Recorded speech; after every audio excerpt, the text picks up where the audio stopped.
चलिए, good morning everyone.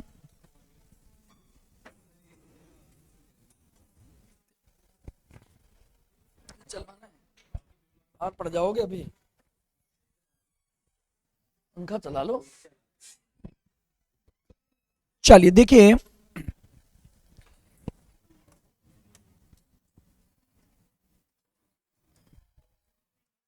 CMA final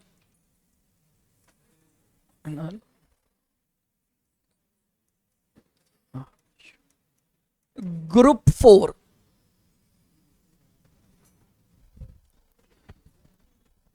आपका CMA final का जो ग्रुप 4 है उसमें आपका एक पेपर है विच इज सीएफआर यानी कॉरपोरेट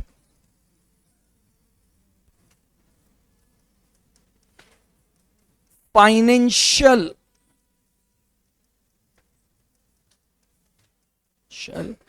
रिपोर्टिंग।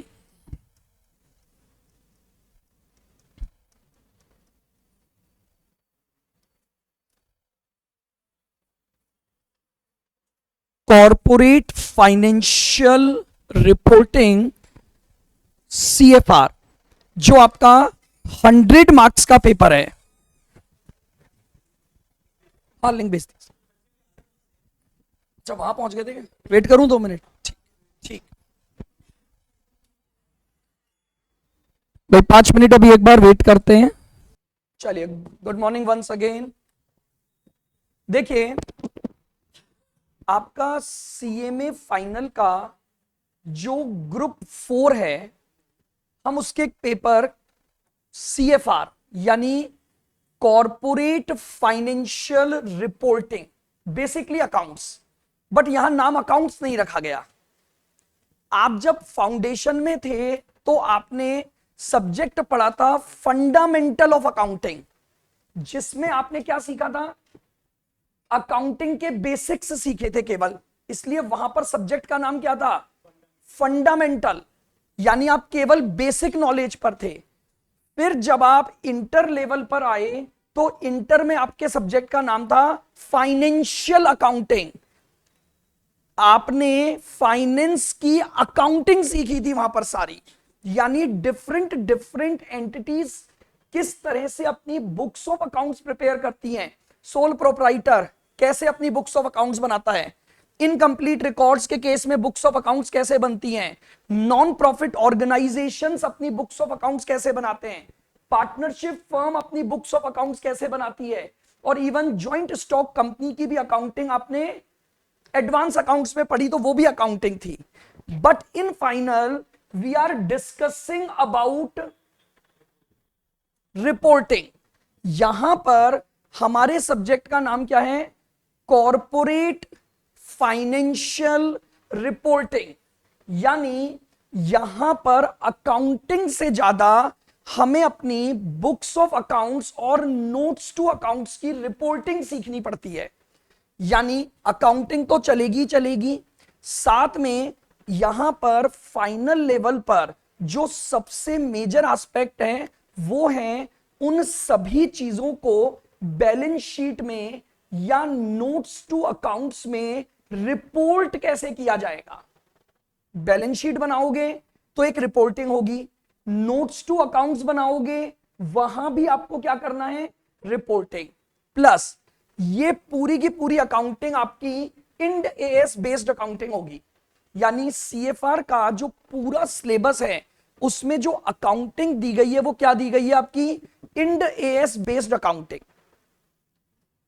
कुछ थोड़ी बहुत बेसिक नॉलेज आप इंडेस की इंटर लेवल पर लेकर आए होंगे कि भाई कुछ छोटे छोटे इंडेस आपने वहां पर पढ़े। अब यहां पर हमें क्या कवरेज रखना है, किस तरह से हमारे पास इंडेस हैं, तो देखिएगा सबसे पहले हम बात करते हैं कंटेंट पर। Content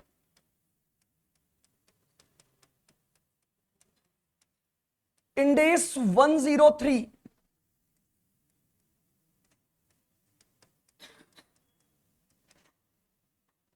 business combination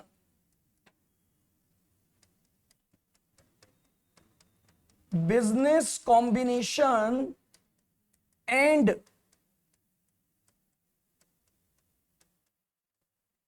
corporate restructuring.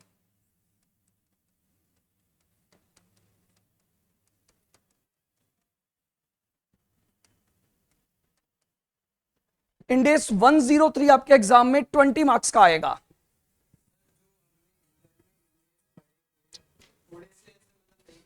नहीं, कुछ भी पढ़ा चाहे नहीं पढ़ा, हम जीरो ही हैं सब। हाँ, we are eight zero.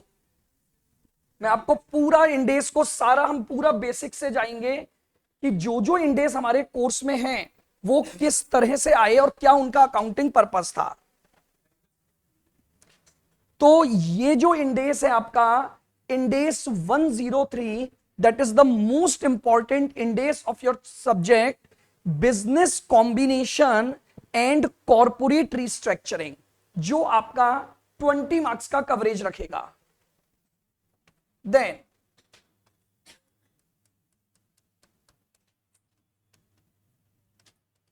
इंडेस 110,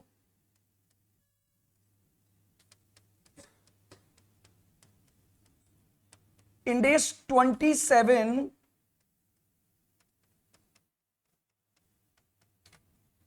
इंडेस 28,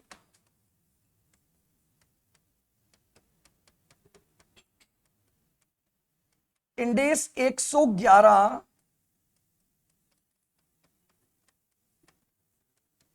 इंडेस 112,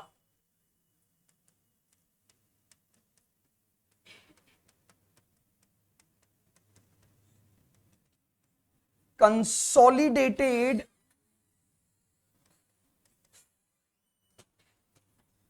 financial statements,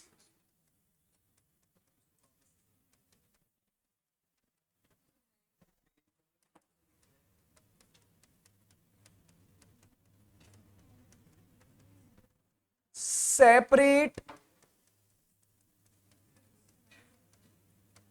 financial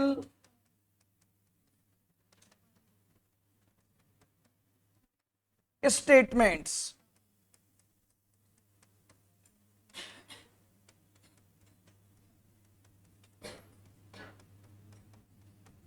investment in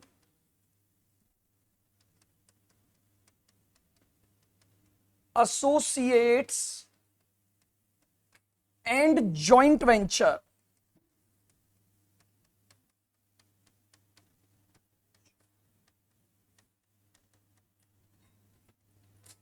joint arrangements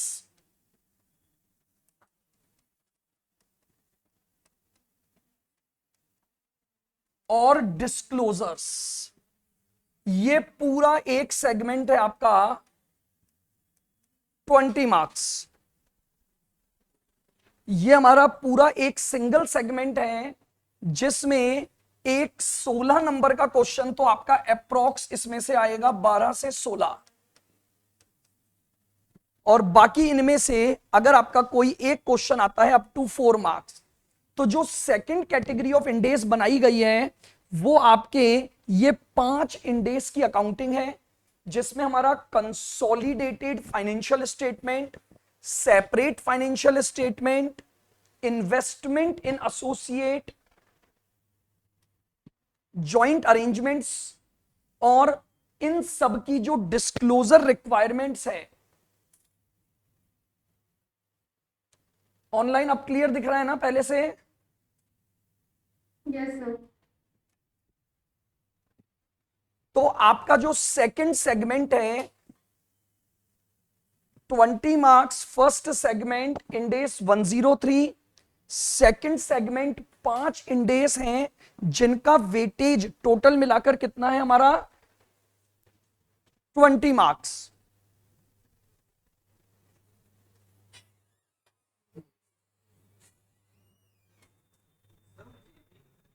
joint venture, JV की फुल फॉर्म है joint venture.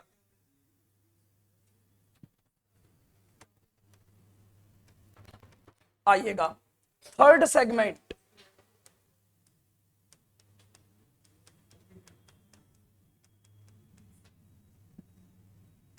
Specific Ind AS,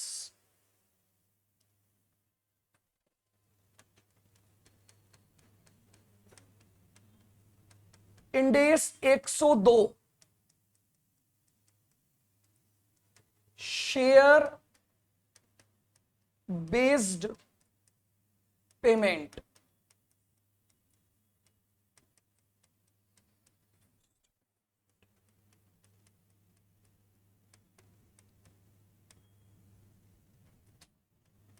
इंडेस 108,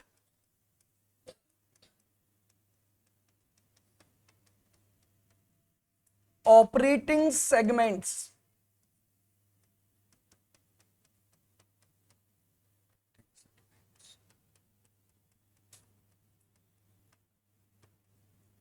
इंडेस 23,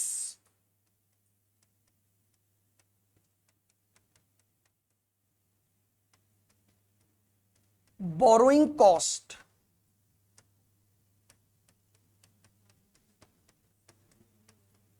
इंडेस 21,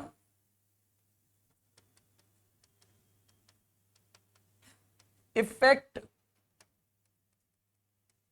of change in exchange rates,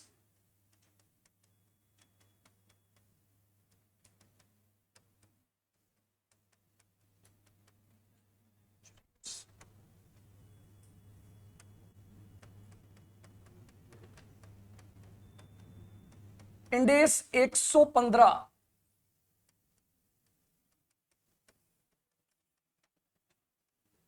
revenue from contracts,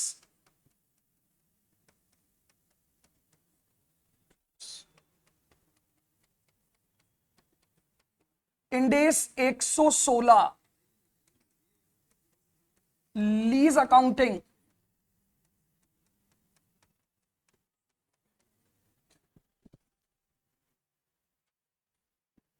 Ind AS 116, lease accounting,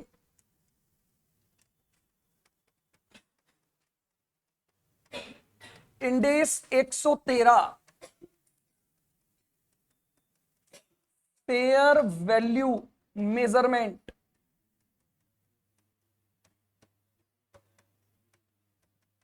डरना नहीं है, डरना नहीं है, that is content of our syllabus, पढ़ने पड़ेंगे इंडेस, क्योंकि और ये जो पार्ट आप पढ़ रहे हो हर हालत में ये कैंपस में पूछे जाएंगे। आप किसी भी कंपनी में चले जाओ, रेवेन्यू हर कोई कमाएगा, इंडेस 115 सबसे ज्यादा कैंपस में पूछा जाता है। इंडेस 16 हमेशा कैंपस में पूछा जाएगा, पीपीई, क्योंकि हर कंपनी के पास प्रॉपर्टी प्लांट एंड इक्विपमेंट्स होंगे ही होंगे, और अगर वो इंडेस फॉलो कर रही है तो Ind AS 16 PPE. Ind AS 8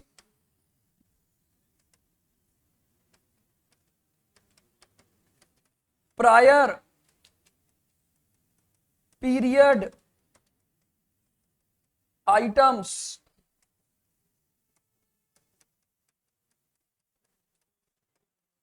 इंडेस 32 plus Ind AS 107 plus Ind AS 109 एक साथ चलेंगे, जिनको बोला जाता है फाइनेंशियल इंस्ट्रूमेंट्स।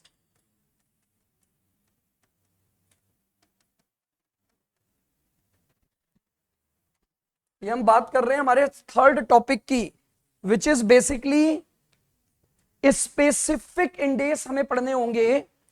इंडेस 102, 108, 23, 21, 115, 116, 113, 16,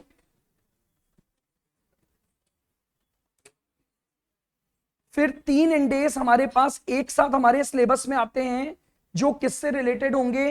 फाइनेंशियल इंस्ट्रूमेंट से related.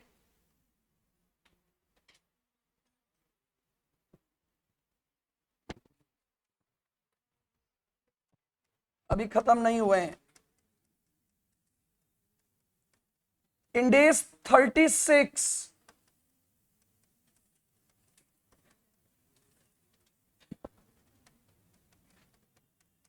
impairment of assets,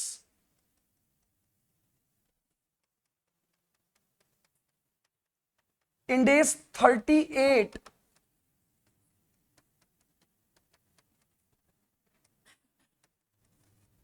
intangible assets.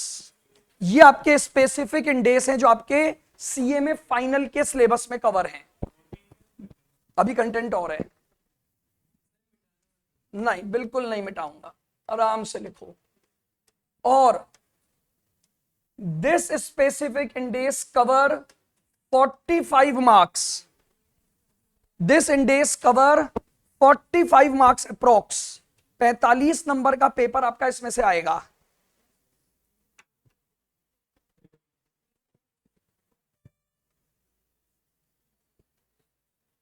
तो 45, 20 और 20, नहीं नहीं सारा ही आएगा पूरा यहां तक। ये पूरा थर्ड टॉपिक जो है आपका, जो स्पेसिफिक इंडेस स्टार्टिंग से यहां तक हमने लिखे, ये टोटल मिलाकर आपके पास 45 मार्क्स। तो कितने नंबर का पेपर हो गया? 45 प्लस 40, 85 का पेपर तो यहां तक हो गया आपका।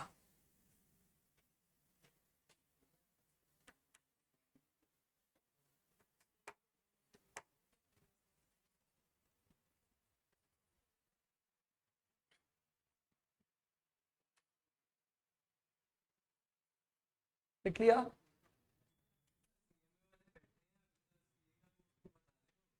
सीएमए का ही बता रहा हूं, सीए का तो बताने में ही 2 क्लास लग जाती। हाँ, उनको पूरे इंडेक्स पढ़ने होते हैं।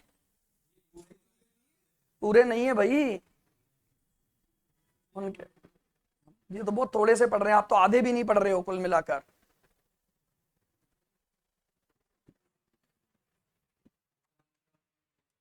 बस वही बात है। फोर्थ,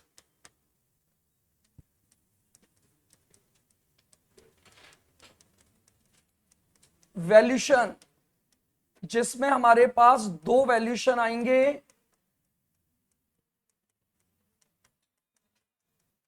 एक गुडविल वैल्यूशन और एक shares valuation.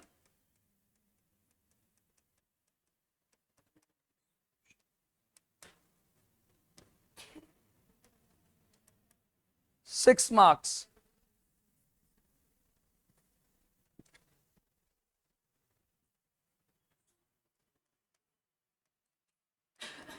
NBFC accounting, non banking financial companies की अकाउंटिंग।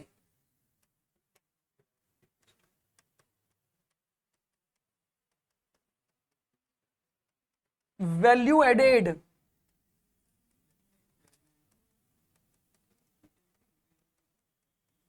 स्टेटमेंट।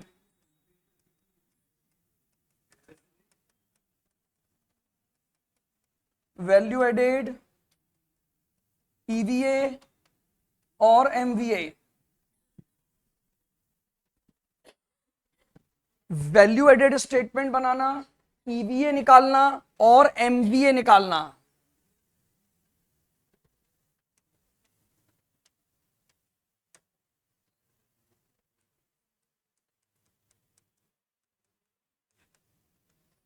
थ्योरी 12 से 16 नंबर।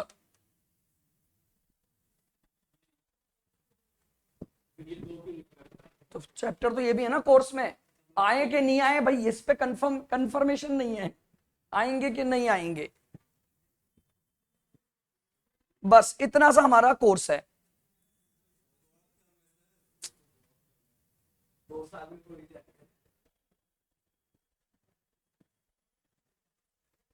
तो बेसिकली अगर हम बात करें तो सीएफआर के कोर्स कंटेंट में हमारे पास केवल और केवल इंडेस की एप्लीकेबिलिटी है कि हर पर्टिकुलर सेगमेंट पर हमारे पास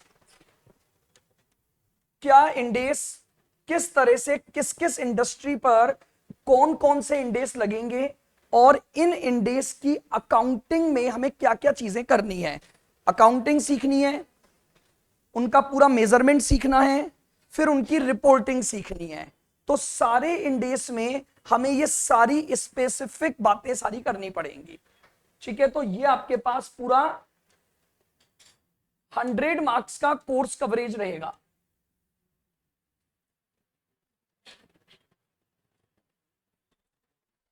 बोलिए, क्लियर यहां तक? मेरा नाम सीए आधीश बंसाली। मैं पिछले 20 सालों से इंडेस पढ़ा रहा हूं, मतलब जब से आए हैं from CA final as well as CA में फाइनल। सीए फाइनल में काफी टाइम हो चुका है। ठीक है, उससे पहले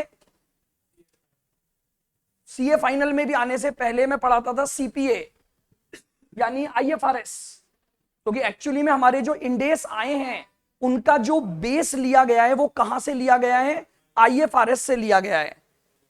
कि आईएफआरएस को इन्होंने ऑप्ट किया और आईएफआरएस से ये आगे आए और इन्होंने क्या किया? इंडेस की एप्लीकेबिलिटी लगाई।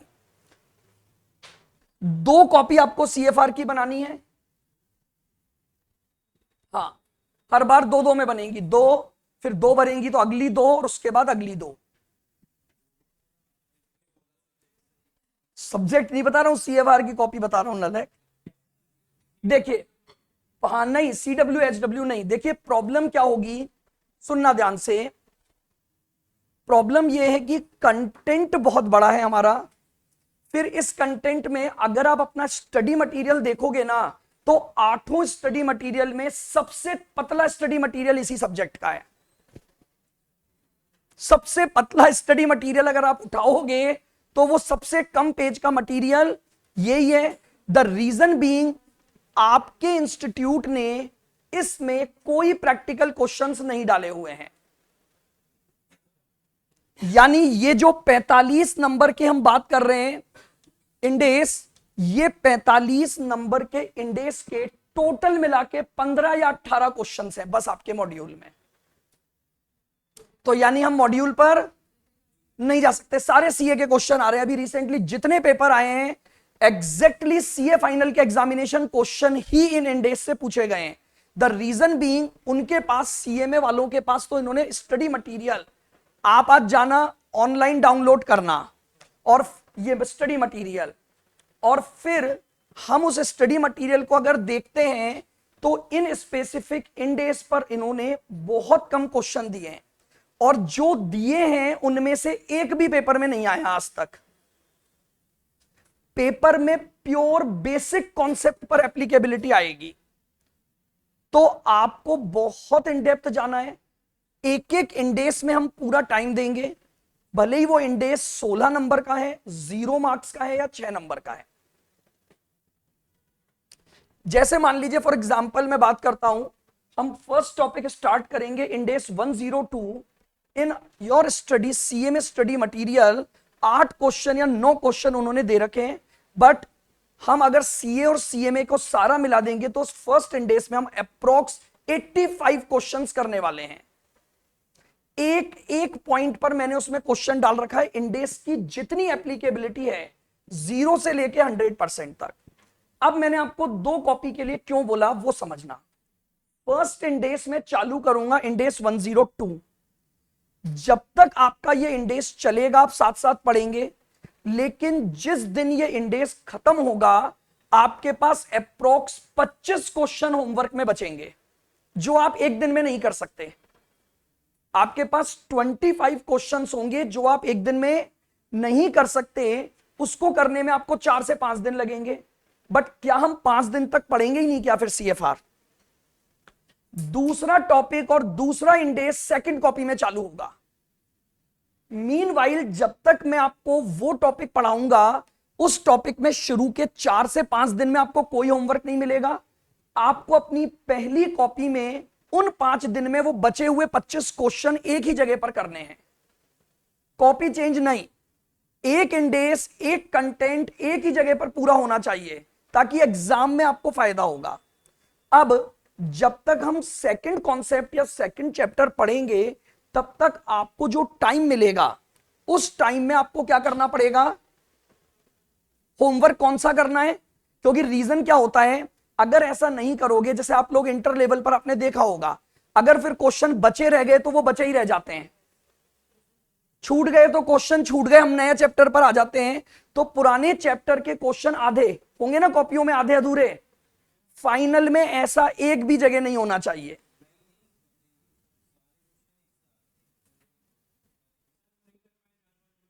करने हो जाएंगे आपको, मुझे पता है ना हो जाएंगे, मुझे पता है मुझे कितने दिन आपको अलॉट करने हैं, कितने क्वेश्चन बचेंगे, वो हो जाते हैं।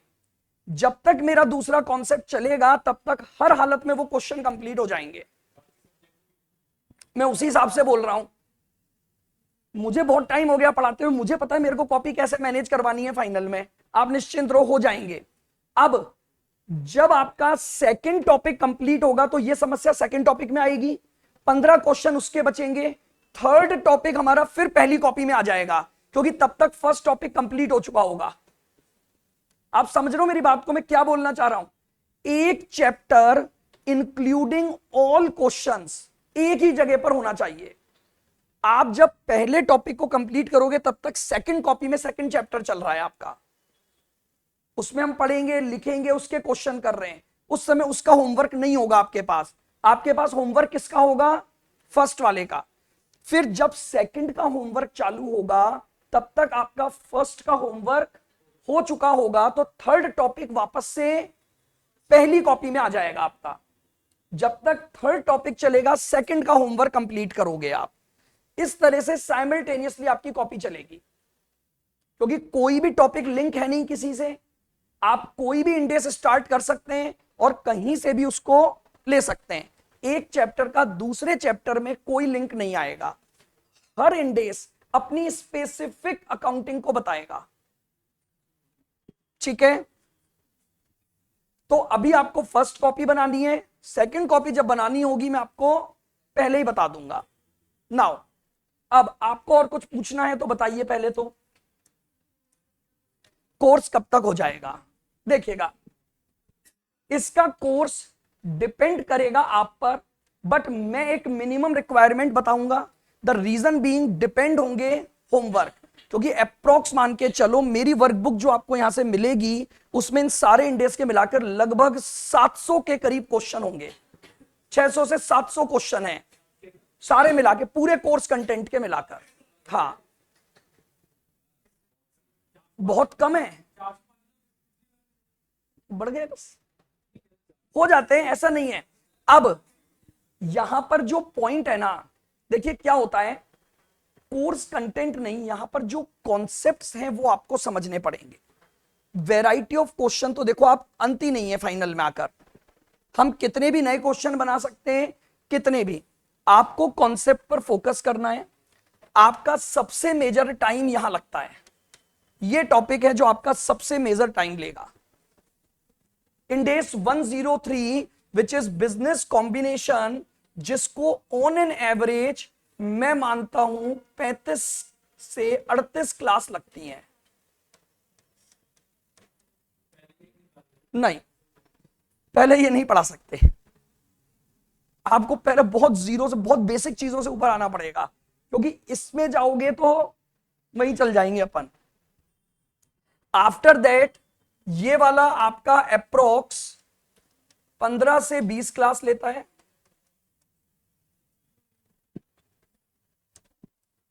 ये जो थर्ड कंटेंट है आपका, जिसमें हम सारे वेरियस इंडेस कवर कर रहे हैं,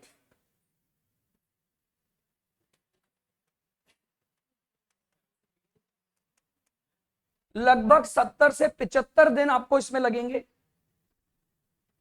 इसको करने में लगभग 70 से 75, 90 तक भी जा सकता है ये।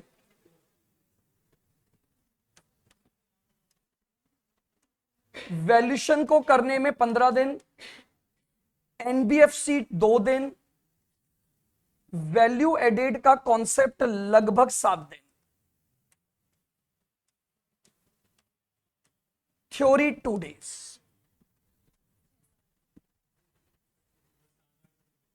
लगभग अप्रोक्स 6.5 मंथ आपके लग जाते हैं, 6 मंथ या 6.5 मंथ, और वो भी तब जब आप मेरे साथ कॉपरेट करके चलोगे, होमवर्क करोगे। नहीं नहीं नहीं नहीं लगते 8 महीने, 6.5 महीने में खत्म हो जाएगा आपका। नहीं, विथ ऑल क्वेश्चंस हो जाएगा, ये मेरी गारंटी है। जब बैच खत्म होगा, क्योंकि मैं फाइनल में कॉपी इसीलिए अलग अलग करवाता हूं, आपका ऑटोमेटिकली जब तक कोर्स खत्म होगा सारी चीजें पूरी अप टू डेट होंगी, और नहीं होंगी ना तो फिर फाइनल में आपको दिक्कत आएगी, वो आपकी भी मजबूरी है। हाँ, तो देखिएगा, बेसिकली हमारे पास आप ये मान के चलो कि अगर हम मार्च ऑनवर्ड्स लगाते हैं तो मार्च, अप्रैल, मई, जून, जुलाई, अगस्त और सितंबर आपका सीएफआर का कोर्स क्या हो जाएगा, कंप्लीट हो जाएगा। ठीक है, जल्दी करना है वो आपके हाथ में, हम जितना जल्दी उसको समझेंगे। देखिए, मेन हमारा काम है इंडेस की सारी एप्लीकेबिलिटी को समझना। ठीक है, चले, और कुछ पूछना है किसी को? नहीं, कॉपी 2 बनानी है, पक्का से बनानी है, कोई कंजूसी नहीं करनी है। ये इन्वेस्टमेंट है, प्लस 2 चीजें और लानी है, मैंने आपको बताया हुआ है। नहीं, 2 नहीं भरेंगी, एटलीस्ट 5 कॉपियां भरेंगी आपकी सीएफआर में। 2 एक बार, 2 एक बार, 1 बार। हाँ, पर पिछले बैच से पूछ लो जाके, नीचे बैठे हैं, कितनी भर दी उन्होंने सीएफआर की कॉपियां अभी तक। जो जितनी चाहो उतनी, कम पड़े तो मुझे और बता देना, मैं 100 क्वेश्चन और दे दूंगा। प्लस क्या? हाँ, एक चाहिए हाइलाइटर, नहीं तो करो, मैं इंटर में भी बोलता था कि करना है, करना है, हाइलाइटर यूज करना है। और एक दूसरे कलर का पेन जो स्पेशली मेरे लिए, हम पहले हमारी आदत होती है ब्लैक और ब्लू लाके ही लिखते हैं हम, कि ब्लैक से हेडिंग डालेंगे, ब्लू से, तो फिर एक और लाना तीसरा कलर मेरे लिए, कोई सा भी ले आना। अगर आपकी हैबिट है कि आप 2 कलर के पेन यूज करते हैं तो एक कलर तीसरा मेरे लिए चाहिए स्पेशली। वो जिस दिन यूज होगा मैं आपको बताऊंगा कैसे उसको करना है। वन मोर थिंग, एक बात और बस, हर चैप्टर के पहले पेज पर चैप्टर की इंडेक्स बनेगी। हर चैप्टर के पहले पेज पर चैप्टर की इंडेक्स बनेगी।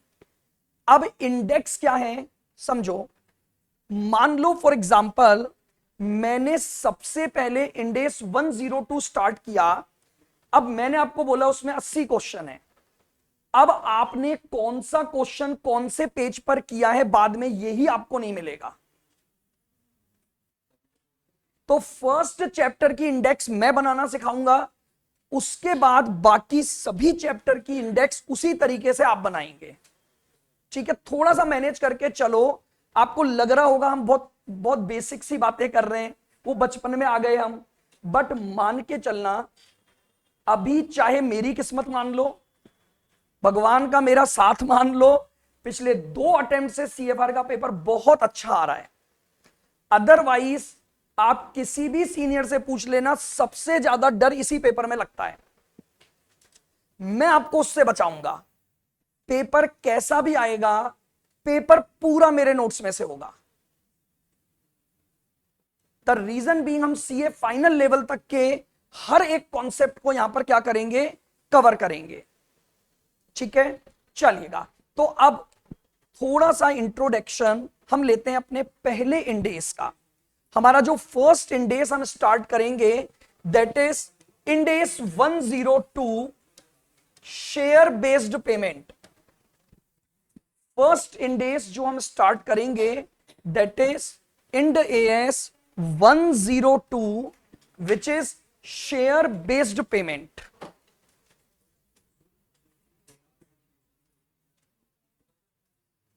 आज नई कॉपी नहीं होगी मुझे पता है, नहीं कई होंगे, नहीं होगी, कोई बात नहीं, आज इतना कुछ नहीं लिखना है, हमें समझना है।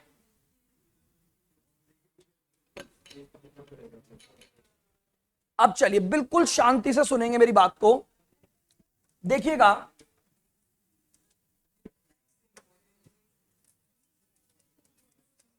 इंडेस 102, जिस इंडेस का नाम है शेयर बेस्ड पेमेंट,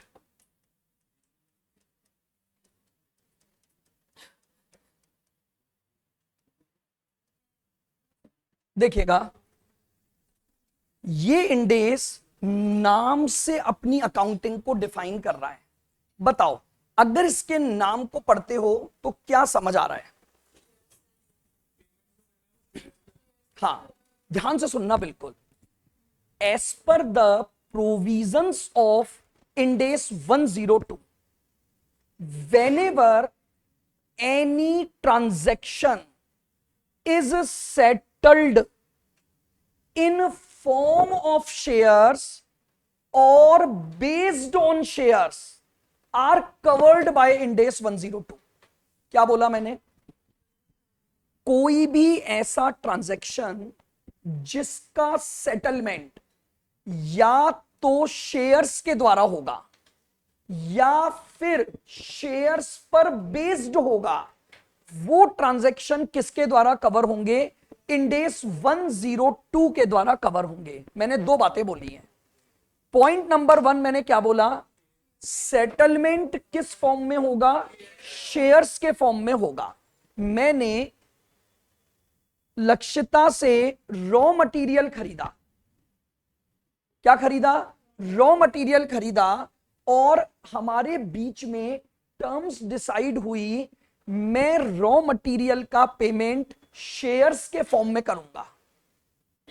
क्या मेरा सेटलमेंट शेयर्स में हुआ है? इंडेस 102 विल अप्लाई। इंडेस 102 will apply. आपका नाम? मोहित।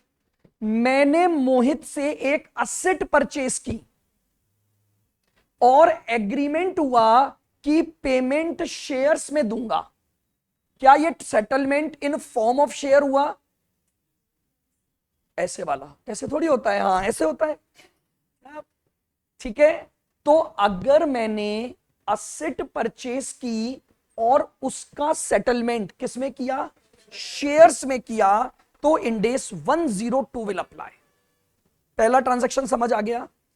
मैंने सर्विसेज ली कंसल्टेंसी की, पूर्वी से सर्विसेज ली, किसकी? कंसल्टेंसी सर्विसेज, और मैंने इसके साथ एग्रीमेंट किया, उस कंसल्टेंसी सर्विस के बदले मैं तुम्हें क्या दूंगा? शेयर्स दूंगा।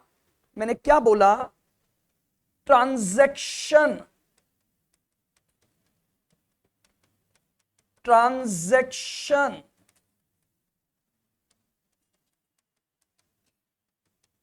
settlement of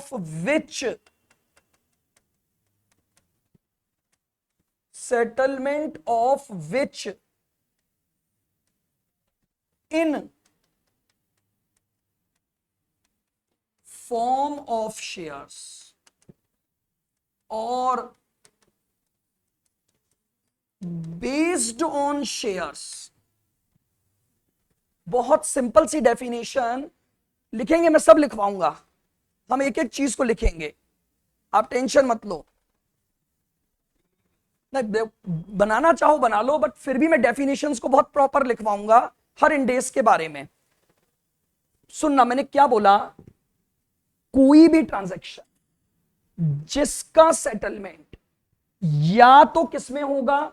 शेयर्स के फॉर्म में होगा, यानी मैं उसके सेटलमेंट के लिए सामने वाले को क्या दूंगा? शेयर्स दूंगा। तो मैंने 3 एग्जांपल आपको बता दिए। मैंने रॉ मटेरियल खरीदा और बदले में क्या दिए? शेयर्स। इंडेस 102 will apply. मैंने असेट खरीदी और बदले में मैंने क्या दिए? शेयर्स दिए।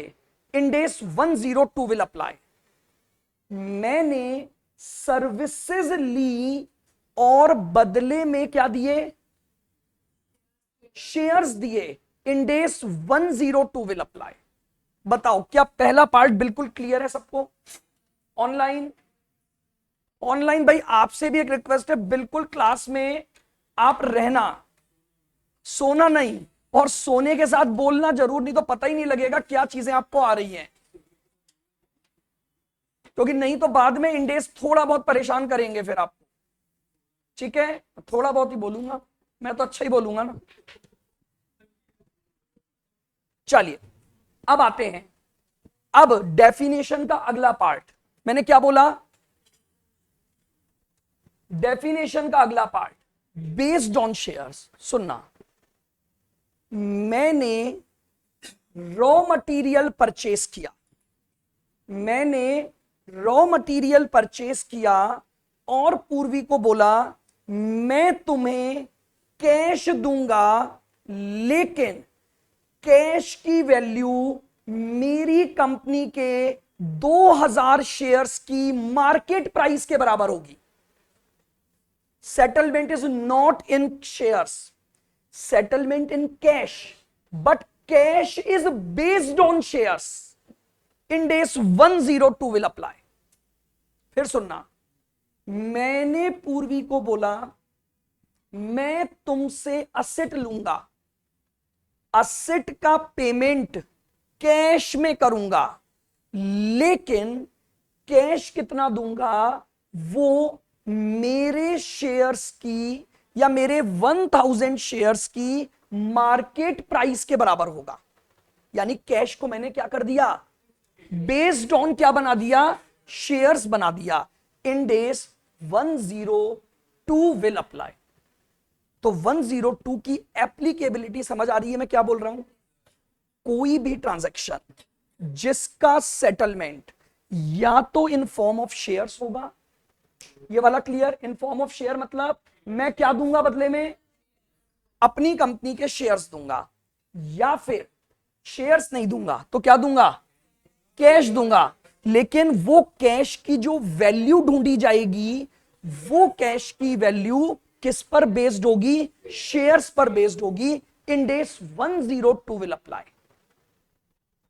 वापस से definition, as per the provisions of Ind AS 102, whenever any transaction is settled by the entity in form of shares or based on shares, Ind AS 102 will apply. दो ही चीजें आएंगी इस पूरे Ind AS में, एक पेमेंट किस में होगा? शेयर्स में होगा, या फिर पेमेंट कैश में होगा, लेकिन वो कैश शेयर की प्राइसेस पर बेस्ड होगा। वो कैश किस पर बेस्ड होगा? शेयर की प्राइसेस पर बेस्ड होगा। तो उसे हम क्या बोलेंगे? Applicability of Ind AS 102।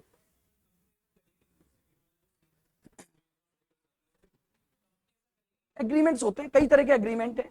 Company बोल रही है देंगे तो कैश ही, बट कैश को हमने किस पर बेस्ड बना दिया? शेयर्स पर बेस्ड बना दिया। अगर दोनों पार्टीज एग्री हैं तो कहीं कोई इशू नहीं है ना, ट्रांजैक्शन तो कैसे भी हो सकते हैं मार्केट में। और प्लस वो क्यों होगा? क्योंकि यहां पर एक और फैक्टर आएगा, एम्प्लॉइज। इस वजह से वो आता है। अगर मान लो मैं अभी तो आपको रॉ मटेरियल का ट्रांजैक्शन बोल रहा हूं, मे बी पॉसिबल वो ट्रांजैक्शन एम्प्लॉइज के साथ होंगे। हम एम्प्लॉइज को बोल रहे हैं तुम हमारे यहां काम करो, हम तुम्हें कैश देंगे एक्स्ट्रा, लेकिन वो कैश किस पर बेस्ड होगा? शेयर की प्राइसेस पर बेस्ड होगा। बताइए, यहां तक की बात क्लियर? क्या टाइम हो गया है? बचा है? चलो है अभी 10 मिनट और। सुनो, अब अगला पॉइंट आता है। Ind AS 2 बोलता है कि यार ये जो डेफिनेशन है ना, इस डेफिनेशन का एनालिसिस करो। Ind AS ने तो डेफिनेशन दे दी, फिर Ind AS ने आगे इस डेफिनेशन को खोल के बताया, तोड़ दिया। बोले आप बोल रहे हो इन फॉर्म ऑफ शेयर्स और बेस्ड ऑन शेयर्स, क्या हर ट्रांजैक्शन कवर हो गया? नहीं। Ind AS ने बोला अब इस इतनी सी डेफिनेशन से 11 पॉइंट निकालेंगे हम, 10 से 11 पॉइंट केवल इस डेफिनेशन से निकालेंगे, और उनको उन्होंने समझाना चालू किया। बिल्कुल ध्यान से सुनोगे। रूल नंबर 1 क्या दिया? For the applicability of Ind AS 102, there must be a contract between the parties about the all terms and conditions of the agreement, of the settlement. फिर सुनना, Ind AS 102 ने पहला रूल दिया इस definition पर based. इंडेस 102 की applicability के लिए ये जरूरी है दोनों पार्टीज के बीच में क्या होना चाहिए, कॉन्ट्रैक्ट होना चाहिए। कॉन्ट्रैक्ट की सभी टर्म्स एंड कंडीशंस हमें पता होनी चाहिए, known to each other as well as agreed होना चाहिए। तीन बातें बोल रहा हूं। रूल नंबर 1 में मैंने तीन बात बोली। पहला पॉइंट कॉन्ट्रैक्ट होना चाहिए, दूसरा टर्म्स एंड कंडीशंस पता होनी चाहिए, और तीसरा उस पर एग्रीड होना चाहिए। सर इसका कुछ और एग्जांपल कि ऐसा क्यों नहीं हो सकता, तो देखो मैं आपको बताता हूं।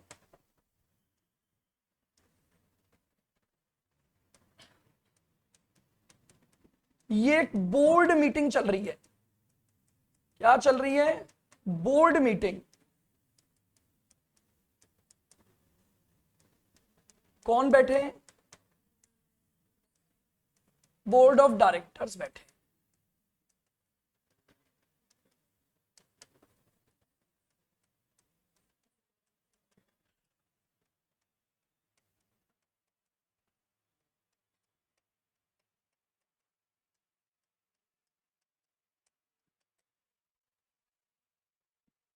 एक बोर्ड मीटिंग चल रही है, सारे बोर्ड ऑफ डायरेक्टर्स बैठे हैं, मनन चिंतन चल रहा है। बोर्ड ऑफ डायरेक्टर्स ने वहां बैठ के डिसाइड किया, सुनना ध्यान से, कि हम इस बार अपने एम्प्लॉइज को शेयर्स देंगे। कहां डिसाइड हुआ? ये बोर्ड मीटिंग में डिसाइड हुआ। हम अपने एम्प्लॉइज को क्या देंगे? शेयर्स देंगे, बट नॉट येट फाइनलाइज्ड कितने देंगे और कब देंगे। अब आपने अपने बोर्ड मीटिंग में तय हो गया, अभी फाइनलाइजेशन होना बाकी था। अब ये जो बोर्ड मीटिंग का व्यक्ति था ना, ये वो था जिसके पेट में बात नहीं पचती। इसके तो पेट में दर्द चालू हो गया मीटिंग में, अरे बाप रे क्या डिसीजन आ रहा है, शेयर्स देंगे शेयर देंगे, अब मैं किसको बताऊं। इसने बाहर जाके क्या किया, इस एम्प्लॉय को बता दिया। बोले बोले सुन सुन क्या होने वाला है, ये एम्प्लॉय है। अरे बोले तुझे पता है कुछ आने वाला है। वो पेट ऐसे पकड़ के, भाई उसके तो पेट का दर्द नहीं खत्म हो रहा जब तक वो बता नहीं दे। तो उसने बोला कि यार कंपनी क्या लेकर आ रही है, तुम्हारे लिए शेयर्स लेके आ रही है। किसने बताया? इसको बता दिया। क्या इंडेस 102 विल अप्लाई? क्या ये कॉन्ट्रैक्ट बन जाएगा इसका? उसको बोलना नहीं, there is no contract between the parties. Plus अभी तक तो इन्होंने डिसाइड नहीं किया कि कितने शेयर देने। Terms and conditions are not yet finalised. मैं ये नहीं कह सकता कि इस समय जब बोर्ड मीटिंग में यह बात डिसाइड हुई कि हमें इनको शेयर देने, भले ही हम देंगे, बट अभी उनके बीच में ना तो कोई कॉन्ट्रैक्ट हुआ, ना सारी टर्म्स एंड कंडीशंस डिसाइड हुई हैं, ना वो एग्री हुए हैं। ये उनको ऑफर रखेंगे, वो उसको एग्री करेंगे, ऑप्शन देंगे खरीद लेना, तब जाकर कॉन्ट्रैक्ट पूरा होगा और तब जाकर इंडेस 102 विल अप्लाई। अभी 102 विल नॉट अप्लाई। उन्होंने बोला कि हां शेयर बेस्ड ट्रांजैक्शन पर 102 करेंगे, बट उसका रूल होगा, रूल नंबर 1, हम जिसको भी शेयर बेस्ड पेमेंट देना चाहते हैं, हम जिसको भी शेयर बेस्ड पेमेंट देना चाहते हैं, उसके साथ क्या होना चाहिए? कॉन्ट्रैक्ट होना चाहिए। क्लियर? कॉन्ट्रैक्ट की सभी टर्म्स एंड कंडीशंस उसे बता होनी चाहिए, और वो उन सभी टर्म्स एंड कंडीशंस पर क्या होना चाहिए? एग्री होना चाहिए। मैं इंडेस 102 अप्लाई कर दूंगा। मैं इमीडिएटली जब मुझे ये तीनों बातें पता लग गई, मैं इमीडिएटली क्या लगा दूंगा? इंडेस 102 को मैं अप्लाई कर दूंगा।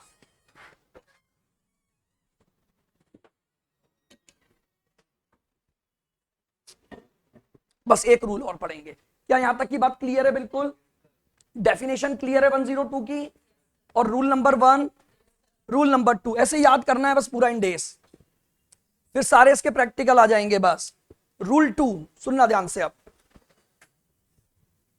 एज पर Ind AS 102 the contract should be with independent third party. The contract should be with independent third party. Contract किसके साथ होना चाहिए? थर्ड पार्टी कॉन्ट्रैक्ट होना चाहिए। सर इसका मतलब क्या था? मैं पूर्वी के साथ एग्रीमेंट कर रहा हूं कि मैं रॉ मटेरियल खरीदूंगा और बदले में क्या दूंगा? शेयर्स दूंगा। क्या ये इंडिपेंडेंट थर्ड पार्टी है? जिसको मैं शेयर्स दे रहा हूं, क्या वो थर्ड पार्टी में आ गई? Independent party. अब ये इंडिपेंडेंट वर्ड को बहुत अच्छे से डिफाइन किया। इंडिपेंडेंट पार्टी को जब इन्होंने एक्सप्लेन किया तो वो ये बोला कि person should not be existing share holder of the company. अब बहुत ध्यान से सुनो, मैंने पूर्वी से मटेरियल खरीदा और इसे बदले में क्या दिए? शेयर्स दिए। इंडेस 102 अप्लाई। शेयर देते ये मेरी शेयर होल्डर बन गई। मैंने इससे अगली बार फिर मटेरियल खरीदा, फिर शेयर दिए, 102 will not apply. 102 will not apply. अब मेरा कॉन्ट्रैक्ट शेयर होल्डर के साथ हुआ है। इंडेस 102 कहता है अप्लाई करने के लिए वो बिल्कुल इंडिपेंडेंट पार्टी होनी चाहिए।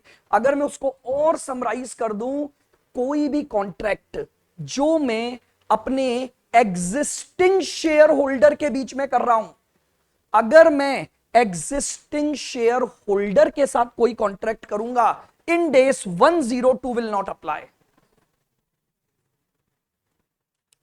मैंने बोनस शेयर्स इशू किए, बताओ शेयर इशू किए, लगेगा इंडेस 102? क्यों?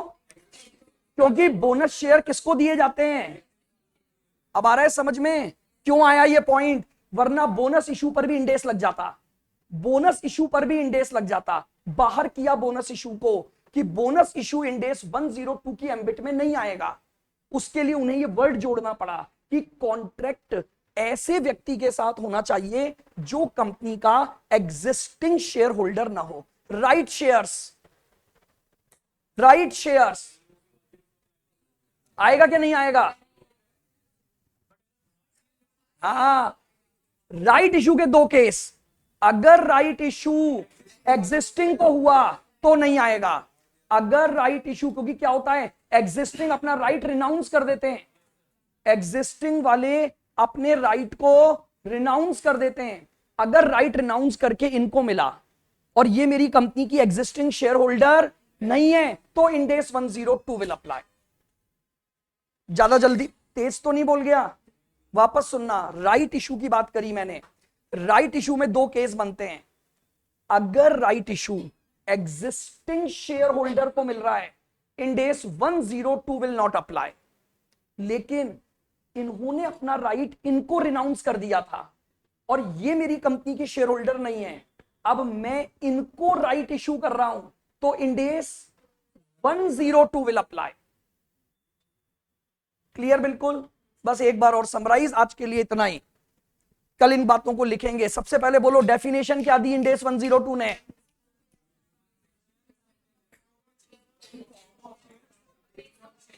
कोई भी ट्रांजैक्शन जिसका सेटलमेंट या तो इन फॉर्म ऑफ शेयर्स हुआ है या बेस्ड ऑन शेयर्स हुआ है, 102 विल अप्लाई। क्लियर? बिल्कुल। इस डेफिनेशन से कुछ रूल बनेंगे, जिन रूल को बोला गया एप्लीकेबिलिटी और non applicability rules. Applicability and non applicability rule. उसमें रूल नंबर 1 बनाया गया, there should be contract between the parties, all terms and conditions must be defined and agreed. एक साथ बोल दूंगा, all terms and condition must be defined and agreed. Ind AS 102 will apply. Otherwise 102, अगर इनमें से कोई भी कंडीशन रह गई तो इंडेस 102 को हम अप्लाई। और दूसरा रूल, यानी इसको हम समराइज बहुत सिंपल भाषा में बोलें, अगर कॉन्ट्रैक्ट एग्जिस्टिंग शेयर होल्डर के साथ हुआ है तो 102 विल नॉट अप्लाई। बहुत टेक्निकल लैंग्वेज नहीं चाहिए। इंडिपेंडेंट पर्सन, फिर इंडिपेंडेंट की डेफिनेशन।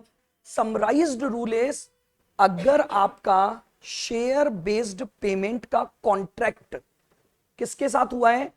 एग्जिस्टिंग शेयर होल्डर के साथ हुआ है, तो 102 नहीं लगेगा। और अगर वो एग्जिस्टिंग शेयर होल्डर नहीं है तो वी कैन अप्लाई 102। क्लियर? तो दो रूल और डेफिनेशन मैंने आपको पढ़ा दी। कल हम पहले इन बातों को लिखेंगे और फिर इसमें आगे बढ़ेंगे। बस रूल्स खत्म, प्रैक्टिकल चालू। उसके बाद अकाउंटिंग आ जाएगी रूल खत्म होते ही, कि अब अकाउंटिंग कैसे करेंगे ट्रांजैक्शंस की। चलिए ठीक है।